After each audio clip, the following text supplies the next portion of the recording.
Donc, moi, je vais vous présenter pour la pédiatrie toulousaine quels sont les trois projets phares qu'on va faire dans les 2, 3 années à venir. Et ils sont tous les trois, en lien avec ERCNET. Donc, le premier, c'est, bon, vous savez qu'on travaille sur la protéomique amniotique pour prédire in utero la fonction rénale des fœtus avec cacute bilatérale. Il y a eu un premier bioman. Bon, le projet s'appelle Paperface. Le but, c'est que bon, on a une signature maintenant peptidique amniotique qui nous permet de faire un score prédictif in utero dans les cas de cacutes bilatéraux et sévères, et avec une excellente sensibilité et spécificité. Cette technique, on arrive à rendre un résultat avec des prélèvements, par exemple, qui peuvent venir. On en a eu de la Martinique, on a eu de la Guadeloupe, qui viennent, et on rend un résultat en 2 semaines, ce qui correspond parfaitement à ce qu'on fait en anténatal, c'est-à-dire un contrôle d'échographie à 2 semaines. Donc, notre objectif, donc on a confirmé effectivement cette valeur prédictive de cette signature protéomique. On a montré qu'elle était faisable en pratique courante avec un temps rendu de 2 semaines. Quasiment tous les centres en France sont ouverts. Il nous reste quelques petites choses à régler. On a actuellement, depuis qu'on a démarré Paperface français, on est à 80 échantillons. L'objectif à venir, depuis la dernière participation au mois de novembre, ça va être de faire un paperface européen avec Franz Schaeffer et l'Europe. On va inclure dans tous les centres européens. Et pour cela, on va se greffer à 2 études qui vont démarrer dans ce groupe CACUT, une cohorte hollandaise qui s'appelle Ardeco CACUT et une cohorte sur les dysplasies. Et en fait, on s'est mis d'accord pour qu'on ne lance pas un projet national, mais qu'on fasse tous un projet ensemble, dans lequel, nous, notre part sera essentiellement la protéomique, mais aussi des prélèvements omiques postnatales. Donc ça, c'est le premier projet. Le deuxième, c'est sur HNF1-bêta. Bon, on avait fait cette publication sur 530 patients HNF1-bêta grâce à l'Europe. Je remercie tout le monde, tous ceux qui ont participé. Ce qu'on a montré dans cette étude, c'est qu'il y avait vraiment, d'un point de vue rénal, une différence d'évolution si on avait une délétion ou si on avait des variants. Et en fonction des variants, en fonction de là où étaient situées les mutations, en particulier est-ce qu'elles intéressaient les domaines POU, l'étape d'après, je vais très vite, l'étape d'après, premièrement, on a déposé une demande de sous-registre au niveau d'ERCNET. Voilà. Deuxièmement, par exemple, et ce sous-registre servira à faire au moins ces 2 premières études, mais il y en a d'autres qui sont en discussion. Étudier en finesse les anomalies tubulaires et les anomalies du bilan phosphocalcique magnésien chez ces patients. Et une étude avec Kalmantori sur Budapest qu'il a présentée, et on lui a envoyé, nous, nos patients, qui est une étude de l'importance de l'origine parentale dans le risque de développer des troubles neurocognitifs. Et les premiers résultats montrent qu'ils sont très liés à une transmission maternelle, en fait. Et là, donc, c'est quelque chose qui peut complètement changer dans notre approche, je dirais, du diagnostic prénatal. Ces résultats avaient été présentés, je crois, à l'ESPN, et depuis, on lui a envoyé nos prélèvements, et ça semble confirmer très fortement ce qu'avait évoqué Tori Kalman. Dernier projet, qui est aussi un projet qui rentrera dans le cadre d'ERCNET, c'est on veut s'intéresser aux chromatinopathies, c'est-à-dire chromatinopathie, c'est un groupe de maladies extrêmement hétérogènes de l'enfant qui concerne des gènes qui codent pour des protéines de l'équilibre de l'état de la chromatine. Et nous, en pédiatrie, c'est des centaines de syndromes, en particulier avec des troubles neurologiques. Mais on a découvert quand même ces derniers temps qu'il y avait beaucoup d'atteintes rénales qu'on ignorait. Et notre but, c'est de créer premièrement des cohortes.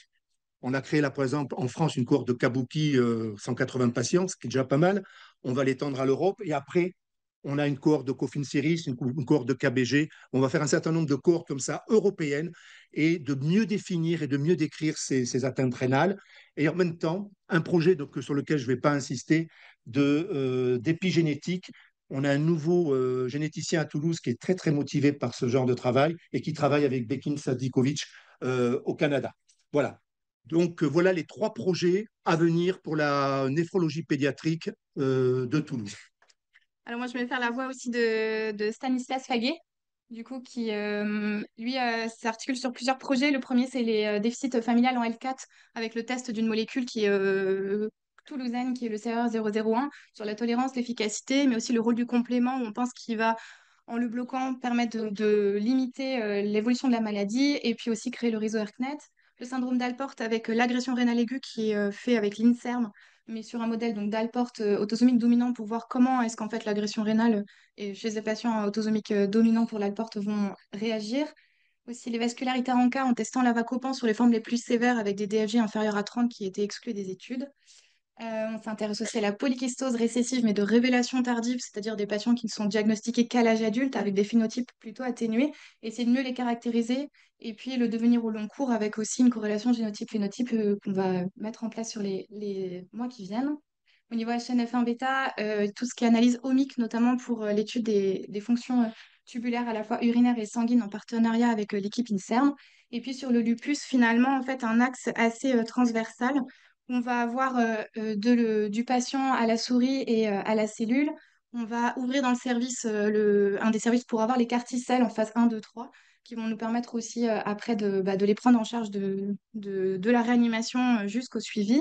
Et puis pouvoir utiliser tout ça pour tester la vacopan sur des études pilotes, les nouveaux médicaments qui arrivent et mieux les caractériser aussi tant sur le plan génétique que sur des études fonctionnelles avec le laboratoire Infinity qui est rattaché, une équipe INSERM rattachée au CHU de Toulouse, et puis développer qui sont déjà en train d'être mis en cours des agressions donc insuffisance rénale, mais aussi glomérulonéphrite lupique et des GNRP avec les anti-MPO, avec une ANR sur les interactions cellules endothéliales et cellules immunes. Et puis aussi, on fait des études avec l'outre-mer et notamment avec la Polynésie, et ça c'est particulièrement Stan Faguet, puisque c'est une île qui vraiment a je dirais des phénotypes très particuliers du fait de leur génétique particulière, avec des gènes C3 beaucoup plus sévères, un taux d'insuffisance rénale terminale de cause indéterminée important. Donc tout un travail là-dessus. Les mutations FAN1 qui sont très particulières aussi dans cet état insulaire et notamment l'atteinte pulmonaire, avec des mutations génétiques très particulières qui donnent des atteintes pulmonaires sévères. Et puis aussi le lupus polynésien, tout décrire en fait l'incidence, l'histoire naturelle, et notamment les lupus juvéniles. Voilà. Et je vais passer du coup à Nantes. Moi, je vais vous présenter deux pistes deux voies de recherche de Lucille Figuère. La première, ça porte sur l'étude de deux patients et plus, si vous avez des patients qui correspondent à cette atteinte, c'est sur le syndrome de Gracile avec une atteinte de BCSL1L, pardon. C'est une cytopathie mitochondriale avec une atteinte surtout neurologique et cardiaque avec une forme sévère et souvent un décès assez précoce. Et elle a deux patients avec une forme beaucoup plus modérée et tardive avec un tableau de néphrocalcinose, alors que généralement dans les formes plus sévères, c'est plutôt un tableau de Fanconi que présentent ces patients-là.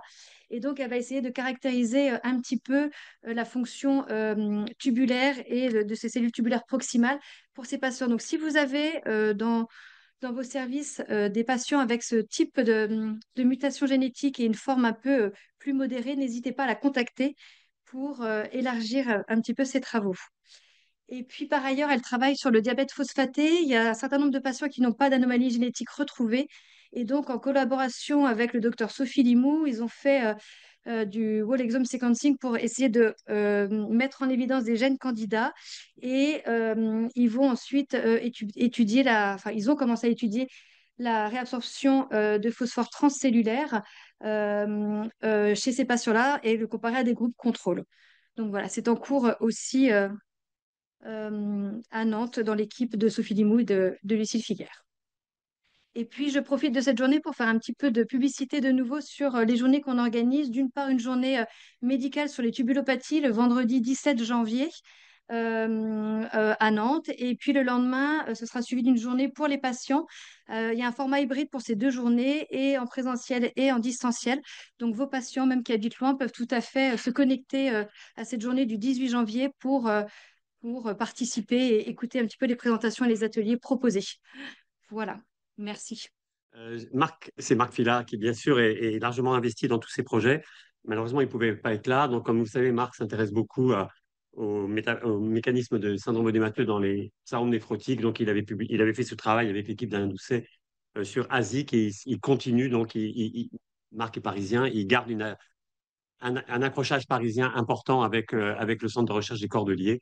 Et donc, sur ce projet Noaldo Forasic, il vous expliquerait ça beaucoup mieux que moi, mais en tout cas, il reste tout à fait branché sur cette perspective. Je ne vais pas détailler, bien sûr. L'autre projet, c'est Métabodent. Donc, c'est là aussi un travail qui est fait avec le centre de recherche des Cordeliers, mais vous le connaissez par ailleurs, mais ce travail se poursuit sur l'évaluation des perturbations tubulaires et des perturbations mitochondriales chez des patients porteurs d'un syndrome de Dent à différents stades de la maladie et avec peut-être un intérêt thérapeutique des SGLT2 pardon, qui pourraient avoir un effet sur le mécanisme de dysfonction mitochondriale qui est en cause dans cette pathologie. Donc, des choses qu'on espère pouvoir voir avancer. Marc va, le PHRC, ça met parfois 10 ans pour sortir, mais donc toutes les datas sont maintenant renseignées. Il y a encore quelques éléments de correction à faire avec mais donc la publication devrait sortir dans l'année 2025. Et puis un projet qui est à discuter, mais de déposer une aide d'intention pour en discutant avec les infectiologues sur l'intérêt de l'azithromycine en prévention dans les diarrhées aztèques et non pas dans la thérapeutique. Il y a aussi ce travail de Nabila qui se poursuit aussi sur qui avait été son travail de thèse en attente de publication, on l'espère bientôt, dans le cadre d'un appel à projet greffe de l'ABM. Et on a redéposé auprès de l'ABM pour essayer de cibler cette problématique de la perte de greffons et du risque d'immunisation, en particulier en s'intéressant aux pertes précoces de greffons rénaux. Et donc, Nabila va continuer dans ce sens-là. De la part de Mougli Le Quintrec, simplement, elle souhaite vous dire qu'elle est bien sûr tout à fait dans le cadre de son PHRC Totem, donc le test d'orientation thérapeutique dans les maths, fin décembre 2025. Donc, il y a 100 patients inclus. Donc, l'objectif étant de définir dans quelle situation de maths secondaire l'intérêt d'utilisation d'un anti-C5 sur un test de cellules endothéliales qu'elle mène dans son unité de recherche dans laquelle elle est responsable d'une équipe au sein de l'IRBM à Montpellier. Donc, elle est tout à fait intéressée et elle continue également son travail sur ce sujet, cette publication qu'elle avait fait il y a 2 ou 3 ans sur Contactine et GEM, et puis associé à des pathologies démyélinisantes neurologiques. Donc là, elle a des objectifs de registre national à mettre en place. Voilà, donc très rapidement, les éléments qui nous intéressent et qui, j'espère, vous intéresseront. On travaille dans une équipe d'épidémiologie rénale où on travaille pas que sur la maladie rare, puisque c'est la maladie rénale chronique et notamment les trajectoires des patients, dialyse et greffe avec des publications régulières. Et le projet actuel, c'est un kidney failure risk equation, mais pour l'enfant. Alors, c'est pas la science-fiction comme tout à l'heure, les papiers présentés par Stéphane Burté. C'est vraiment avec euh, des données de soins courants, de clinique. Donc, c'est un truc qu'on pourra utiliser en consultation en même temps qu'on prend l'attention et puis la taille d'enfant. On va pouvoir utiliser ces données. Et donc, on a développé le modèle sur des données européennes de la cohorte 4C. Donc, ça marche bien. Et puis, on le valide après sur un autre jeu de données qui est l'essai clinique Escape. Et donc, voilà, ça discrimine très, très bien les patients. Et donc, le but, c'est d'avoir une application clinique vraiment en routine avec une app qu'on aura sur son bureau en consultation. On rentre les données très simples, hein, vraiment la maladie, l'hémoglobine, la PTH, l'albumine, le calcium. Et puis, ça vous donne comme ça des résultats immédiatement avec le risque de rejoindre le stade d'insuffisance rénale terminale avec un traitement de suppléance à 1 an, 2 ans, 3 ans, 4 ans. Voilà, donc ça, c'est un truc qui est en cours de publication et qu'on va pouvoir mettre sur le site de Orchid. Alors, mes collègues de néphrologie adulte, c'est surtout Claire et Gauthier. Alors, c'est la même filière, mais c'est plutôt le centre de référence SNI, où elle est impliquée dans cette cohorte nationale de HSF. Alors, je ne sais pas trop combien il y a d'inclus actuellement dans cette cohorte, mais vous allez peut-être me le dire, mais zéro. Zéro. OK. Alors, tu me diras pourquoi après. Ah oui, ça va pas tarder à. Ça va. Potentiellement. La compétition, tout est prêt. Ouais, ouais. Je pensais que ça avait démarré dans l'année. Bon, ça n'a pas encore démarré.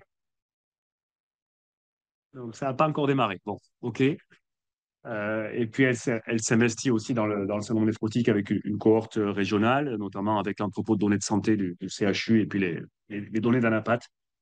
Et en fondamental avec un glomérule externalisé. Voilà. Limoges, Vincent m'a passé sa diapo. Donc, tu nous as parlé hier de PINS et de toutes les avancées. On va pouvoir adosser l'ANR du projet de Robert Debré avec les anticorps antinéphrine. Et puis, il y a plein d'autres projets qui vont pouvoir se greffer à PINS. Et sur HNF1 bêta, Stéphane en a parlé également. Donc, il y a l'histoire des atteintes neuropsy. Et puis, c'est encore ouvert, puisque maintenant, la moitié des patients de cette cohorte HNF1 bêta sont des adultes. Donc, c'est ouvert pour d'autres collaborations avec d'autres centres de référence pour à la fois décrire l'histoire naturelle et puis de devenir à très long terme de ces patients. Voilà. Merci à tous.